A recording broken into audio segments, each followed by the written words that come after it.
Salam sejahtera Malaysia. Selamat pagi. Yang trending sekarang ini di media sosial ialah pengakuan daripada Najib Razak yang tidak disangka-sangka berlaku.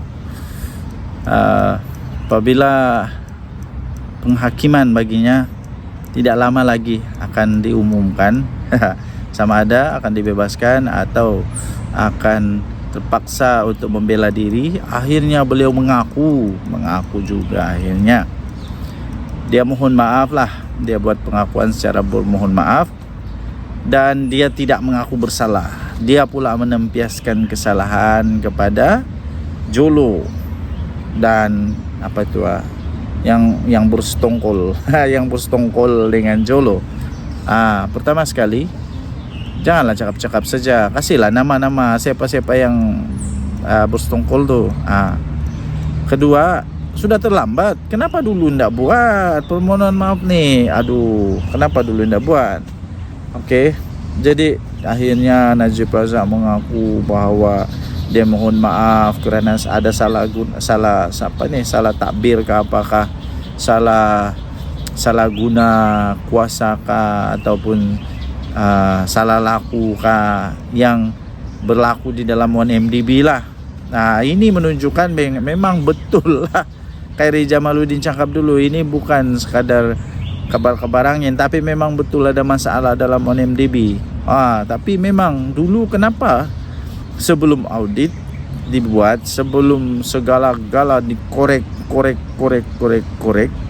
tidak pula mengaku bahawa 1MDB ini memang ada masalah. Sekarang baru mengaku memang ada masalah. Nasib baiklah dia tidak mengaku bersalah. Nasib baiklah kalau dia mengaku bersalah, lagi parah. Dia tidak mengaku bersalah, tapi dia lempiaskan, dia letak tepi pula kesalahan tu kepada orang lain. Persoalannya bagaimana dia pula boleh diperdaya? Dia kata dia telah diperdaya. Dia kata dia tanpa sedar ke apa kan. Begitulah, kamu bacalah sendiri dia punya pengakuan tu. Masalah dia ialah dia ni Perdana Menteri, tak akan senang-senang saja kena begitu. Sampai ada satu artikel baru saya baca, tidak ada apa-apa kuasa yang di atas daripada undang-undang. There is nothing above the law. Walaupun kau Perdana Menteri kah, bekas Perdana Menteri kah, macam mana tu? Di dalam mahkamah tidak boleh dipakai perkataan tidak tahu. Tidak tahu. Sebab pertama, dia Perdana Menteri, bijak, pandai. Kedua, dia ada pegawai-pegawai dia. Pegawai-pegawai yang bijak, pandai. Kalau tidak pandai, tanya pegawai. Kalau pegawai tidak pandai, panggillah Jabatan Audit Negara kah, orang-orang yang pakar-pakar di dalam forensik keuangan. Jangan sampai sudah parah, disembunyi-sembunyi, baru sekarang baru sadar, sudah terlambat. Kalaulah dulu masa 1MDB dia masih jadi Perdana Menteri, benda ni sudah diketahui dan sudah diselesaikan, saya fikir Najib Razak tidak ada dalam penjara. Tidak ada dalam penjara. Tapi masalah dia sudah terlambat, sudah lama berlaku, baru sadar. Jadi bagus juga kita memaafkan, ya. Tapi ada konsekuensi. Segala perkara ada konsekuensi, ya. Memang dimaafkan, tapi ada konsekuensi. Konsekuensinya ialah kemungkinan besar terpaksalah bermalam dalam penjara untuk bertahun-tahun, terpaksalah menanggung malu, terpaksalah banyak lagi lah terpaksa dia. Orang memaafkan memang, tapi orang sukar untuk melupakan. Jadi tuan-tuan dan puan-puan yang dihormati sekalian, belajarlah daripada kesilapan ini. Anak-anak Najib Razak, Rosmah Mansur, apa cerita Rosmah Mansur? Okey, nanti kita sebut pula tentang Rosmah Mansur. Denyut nadi suara rakyat bergema di channel ini. Jangan lupa tekan butang subscribe, like dan share. Bye-bye. Salam sejahtera Malaysia. Selamat pagi tuan-tuan dan puan sekali lagi. Hari ini 26 hari bulan, ya, hari Sabtu. Okey. Salah satu puncak, bukan salah satu, mungkin ada 3 puncak. 3 puncak kenapa Bersatu tidak akan mendapat kepercayaan yang banyak lagi daripada rakyat ialah seperti dalam tajuk ulasan yang baru saja saya baca, walaupun pendek dia. Anda boleh tengoklah di dalam versi premium dia yang diberikan penjelasan lebih jelas ya, yaitu cabaran kepada bersatu Muhyiddin Yassin, terutamanya cabaran kepada bersatu Muhyiddin Yassin terutamanya dalam Perikatan Nasional. Yang pertama, cabaran untuk menamakan, tapi sebelum menamakan, cabaran untuk bersatu, tetap kekal relevan, berdaraju di dalam Perikatan Nasional. Kerana saya lihat bersatu sebenarnya bukan peneraju bukan peneraju dalam Perikatan Nasional, walaupun pengerusinya daripada Perikatan Nasional, tapi cabaran dia ialah seolah-olah bersatu bukanlah peneraju dalam Perikatan Nasional. Kerana yang kuat dalam Perikatan Nasional bukan bersatu. Yang kuat dalam Perikatan Nasional adalah PAS. Kita dapat lihat di sini, pertama ada dilema untuk menyatakan siapa yang menerajui Perikatan Nasional. Kalau kasih bersatu meneraju Perikatan Nasional, dia tidak kuat. Tidak kuat manapun bersatu. Bolehlah dikatakan bahwa bersatu ini hanya berharap kepada ihsan pengundi-pengundi daripada PAS, pengundi-pengundi Melayu PAS, Melayu Islam, alih-alih PAS. Kalau bersatu yang jadi peneraju, tidak kuat manapun, orang tidak yakin lah boleh menang. Orang tidak yakin, walaupun dorang menang, dorang boleh bentuk kerajaan, orang tidak yakin. Jadi sudah orang tidak yakin, bikin apa undi? Lepas tu dilema yang kedua, kalau pula bagi PAS yang meneraju, mereka tahu di Malaysia ini sentimen politik dia bukan hanya satu. Bolehlah kalau satu saja, tapi hanya menang di sebahagian tempat, tidak boleh menang di seluruh Malaysia, tidak boleh tidak boleh jadi kerajaan. Jadi mau tidak mau kasihlah nama bersatu yang peneraju, dengan harapan suku, kaum, bangsa yang lain dapat menyokong Perikatan Nasional. Jadi PAS pun dilema juga, kasih PAS yang bos susah juga. Nanti Bumi Putra, nanti orang-orang yang bukan Melayu Islam tidak mau undi. Itulah dia punya masalah juga, cabaran dia. Itu yang pertama lah, dilema untuk menentukan sama ada bersatu masih lagi relevan atau tidak. Ini yang menyebabkan Muhyiddin susah lah, memang susah dia jadi Perdana Menteri lagi. Yang kedua, bersatu sendiri susah untuk membuat satu kesatuan. Susah untuk membuat satu kesatuan, menjadikan hanya satu camp saja, satu camp penyokong saja dalam bersatu yang sokong Muhyiddin. Sebab ada juga sebenarnya bunyi-bunyi suara-suara sumbang yang sebenarnya tidak suka Muhyiddin Yassin jadi bos lagi. Mungkin sesuai untuk bos yang akan datang. Masalah dia siapa? Azmin Ali. Ramai orang tidak yakin dengan Azmin Ali, kerana Azmin Ali dia ada sejarah dia sendiri, sejarah dia lompat. Tidak mustahil selepas ini, orang kata tidak mustahil lepas ini dia buat lagi apa yang dia buat. Apa yang dia pernah lakukan tidak mustahil boleh berlaku lagi. Jadi mau kasih calon si Azmin Ali susah juga. Tidak kasih calon susah juga. Hamzah Zainuddin pun susah juga. Hamzah Zainuddin pun hormat kepada Muhyiddin Yassin. Jadi tuan-tuan dan puan-puan yang dihormati sekalian, cabaran ketiga ialah untuk menamakan siapa Perdana Menteri, siapa calon Perdana Menteri Perikatan Nasional. Saya fikir PAS tidak akan berdiam diri kali ini untuk membiarkan begitu saja calon Perdana Menterinya daripada bersatu yang tak kuat manapun. Pastinya PAS mau keadilan ditegakkan bagi mereka, yaitu Mereka mau supaya Perdana Menteri daripada PAS. Masalahnya, bila Perdana Menteri daripada PAS, rakyat Malaysia macam mana? Mau kau undi PAS? Mau kau undi PAS, terutamanya rakyat Sabah Sarawak. Rakyat Sabah Sarawak punya sentimen lain. Maukah diorang undi si Hadi Awang? Maukah undi Hadi Awang kah, Dr. Sam kah? Hadi Awang memang tidak jadi Perdana Menteri lah memang.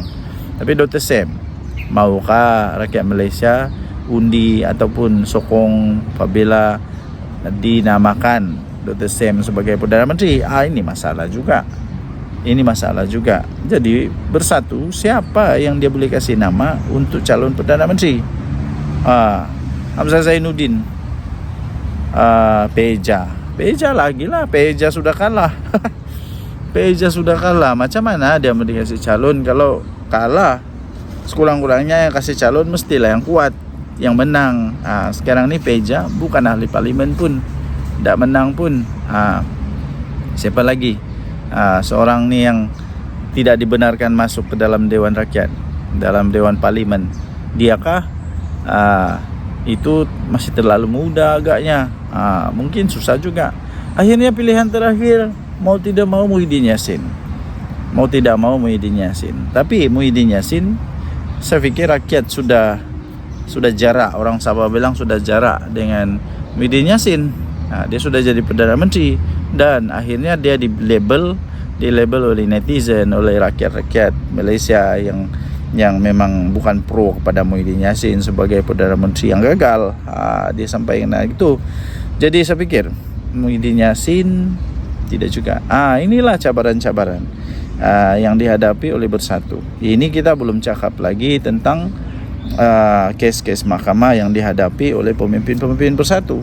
Keyakinan kepada pemimpin Bersatu sendiri, Muhyiddin Yassin sendiri yang tidak mampu pun untuk bawa dia punya menantu balik. Jadi macam mana orang mau percaya ni kan, susah juga. Bingung juga kepala.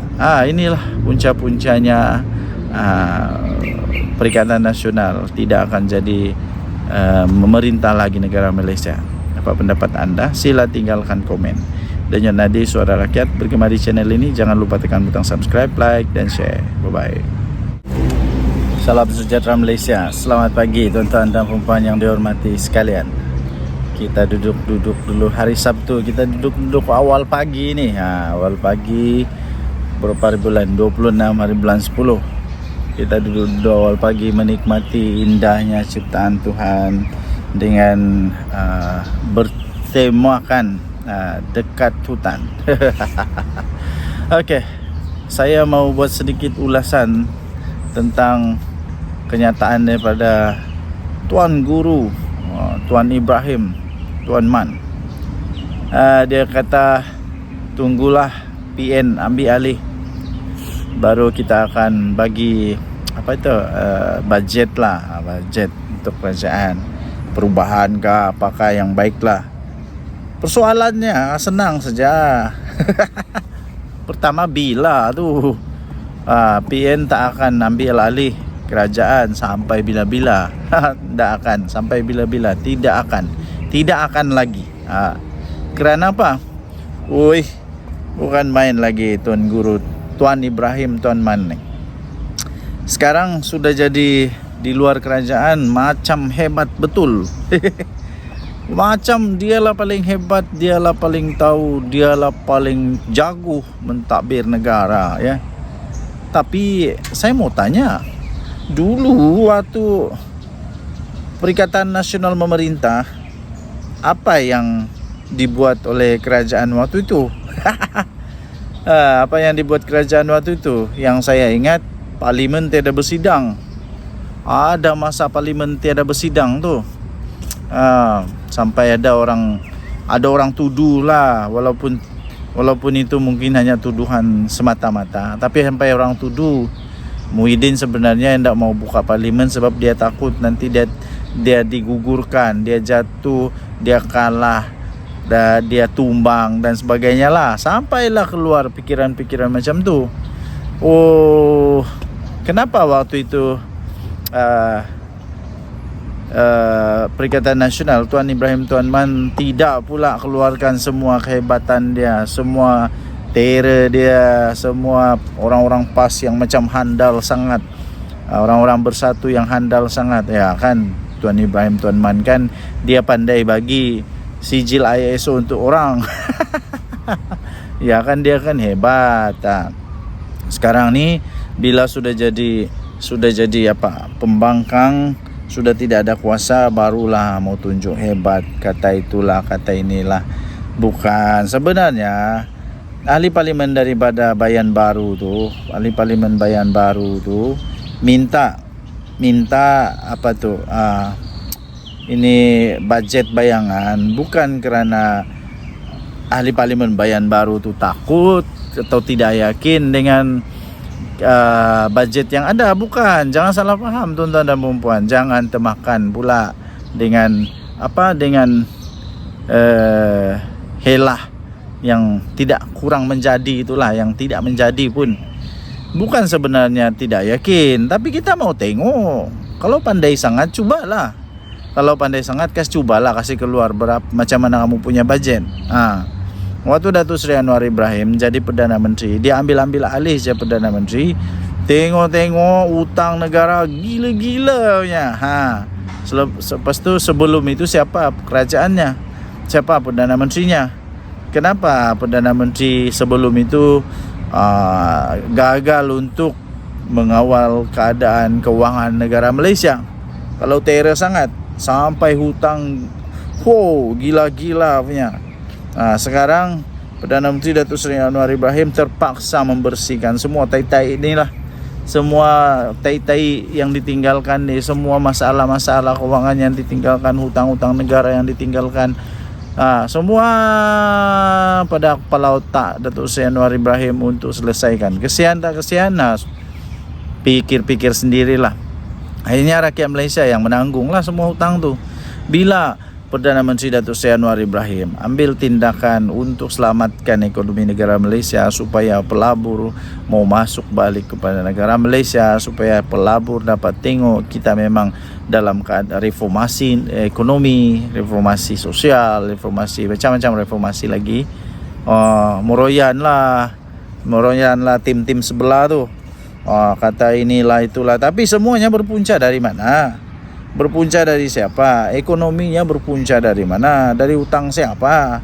Adakah Datuk Seri Anwar Ibrahim yang buat hutang tu? Saya fikir Datuk Seri Anwar Ibrahim sekarang sedang berusaha untuk menutup hutang-hutang yang dicipta-cipta, yang tercipta, bukan dicipta, yang tercipta, yang terjadi ketika dia masih belum jadi Perdana Menteri.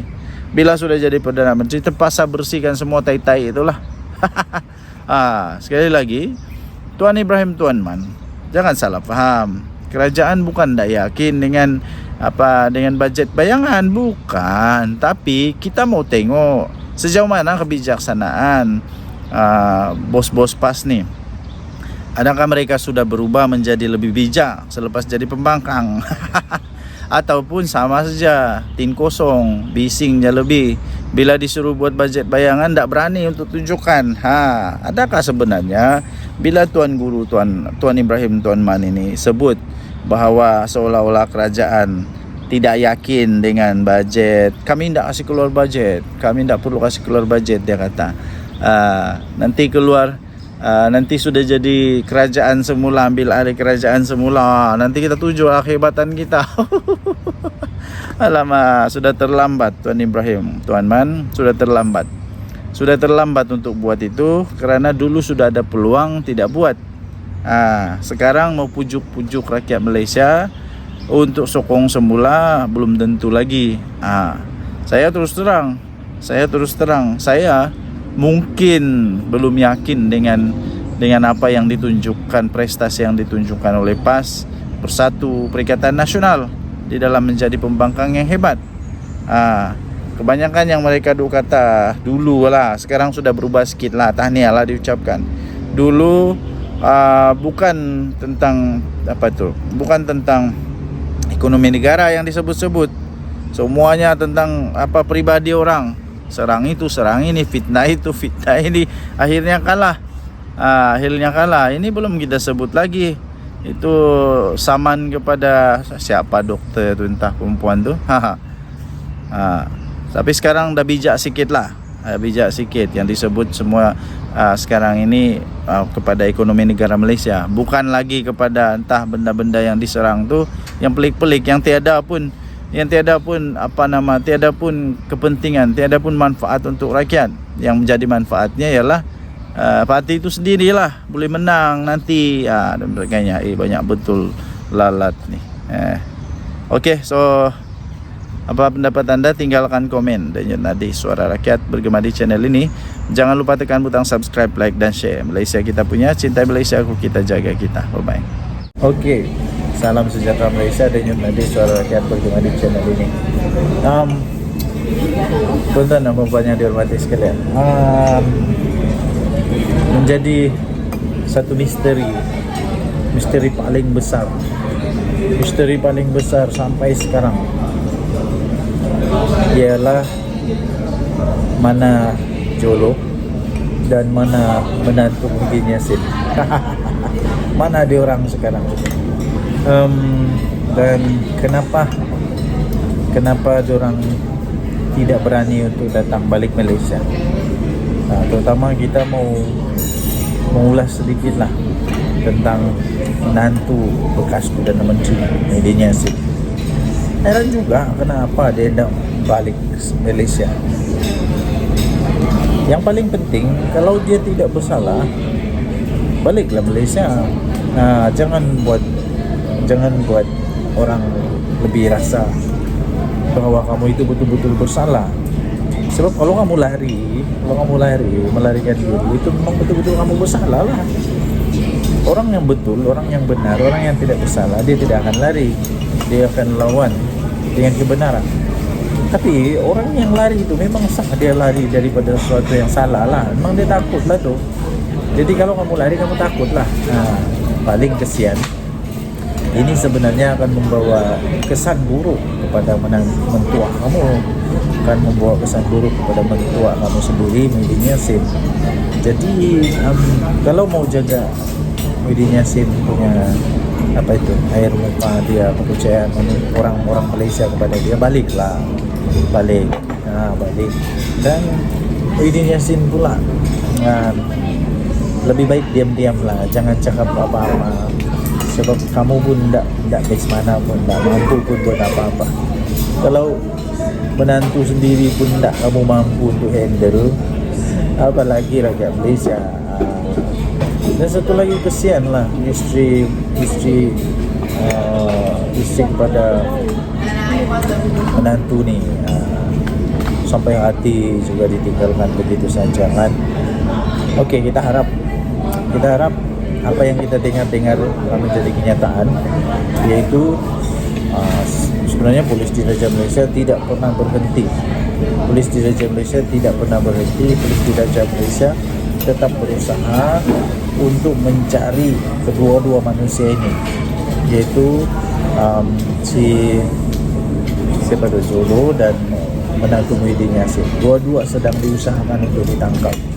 Jadi kita doakan semoga polis diraja Malaysia berjaya menangkap. Kita doakan semoga polis diraja Malaysia berjaya menangkap mereka kedua-dua. Jadi nanti kalau sudah ditangkap, sama ada Najib terlibat, Najib masalah, atau Muhyiddin terlibat, Muhyiddin dalam masalah, kita tidak tahulah. Tapi yang pasti kita mau supaya polisi Raja Malaysia berjaya tangkap dan akhirnya disiasat. Kalau betul-betul, kalau salah, betul tetap betul, salah tetap salah. Saya rakyat Malaysia mau melihat supaya rakyat Malaysia selepas ini kembali yakin, kembali percaya kepada negara Malaysia dalam undang-undangnya, dalam lawan rasuah, penyelewengan. Tapi itulah yang berlaku sekarang di Malaysia lah. tahniah diucapkan kepada Perdana Menteri Malaysia yang terbaik. Denyut Nadi Suara Rakyat bergema di channel ini. Salam sejahtera Malaysia. Denyut Nadi Suara Rakyat bergema di channel ini. Okey, tuan-tuan dan puan yang dihormati sekalian. Persoalan utama sekarang ialah apa jadi dengan Najib Razak yang sudah minta maaf, buat pengakuan. Lepas itu adalah beberapa pihak yang sudah siap untuk memaafkan dia lah. Tapi ada juga yang sebut kalau dia mau minta dimaafkan, dia kena bagi tahu lah, dia kena dedah lah siapa dalang-dalang yang terlibat, siapa yang terlibat di dalam semua yang berlaku itulah. Jadi persoalannya, habis apa seterusnya? What next? Apa seterusnya selepas dia buat permohonan maaf?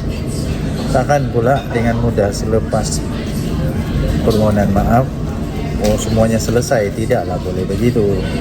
Jadi saya fikir heran jugalah. Saya pun tertanya-tanya, mungkin anda boleh berikan input, berikan pendapat anda. Apa sebenarnya tujuan dia buat begitu ya? Apa sebenarnya tujuan dia buat begitu? Saya betul-betul masih lagi sampai sekarang berfikir apa tujuan dia buat begitu. Sebab tidak ada apa-apa yang boleh berubah.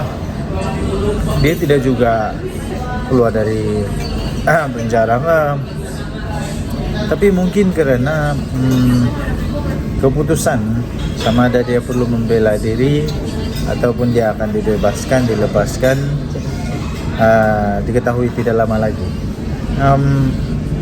Adakah ini satu strategi untuk supaya dapat pengampunan ke, supaya dapat belas kasihan daripada rakyat Malaysia kah? Saya pun tidak tahulah. Dan seterusnya yang menjadi tanda tanya juga lah kepada saya, betulkah itu memang betul-betul dari dalam hati dia? Betulkah itu dari dalam hati dia? Betulkah itu ditulis oleh dia betul-betul? Tapi saya percaya dia yang tulis lah. Cuma itulah persoalan saja. Dan kalau ia pun dia keluar nanti, masihkah dia mempunyai credibility, masihkah dia akan dipercayai, masihkah dia boleh menang kalau dia bertanding? Itulah soalan-soalan dia lah. Saya fikir rakyat Malaysia akan membuat itu sebagai satu cara untuk menilai dia nanti lah. Satu cara untuk menilai dia nanti, apakah dia akan dipercayai lagi ataupun rakyat sudah tidak percaya dia lagi. Jadi itulah itu perkara yang saya masih lagi tertanya-tanya sekarang. Apa sebenarnya tujuan dia mohon maaf itu? Apa sebenarnya tujuan dia mohon maaf? Dan kalaupun orang mohon maaf, apa yang berlaku? Tidak apa-apa yang berlaku sudah pun. Paling-paling orang simpati dengan dia, itu saja. Dan seterusnya nanti kita akan ulas pula bagaimana pula dengan Rosmah Mansur. Rosmah Mansur apa pula dia punya merit? Apa pula dia punya merit? Tidak ada apa merit Rosmah Mansur, macam dia ada pun. Okey, Denyut Nadi Suara Rakyat bergema di channel ini. Bye bye.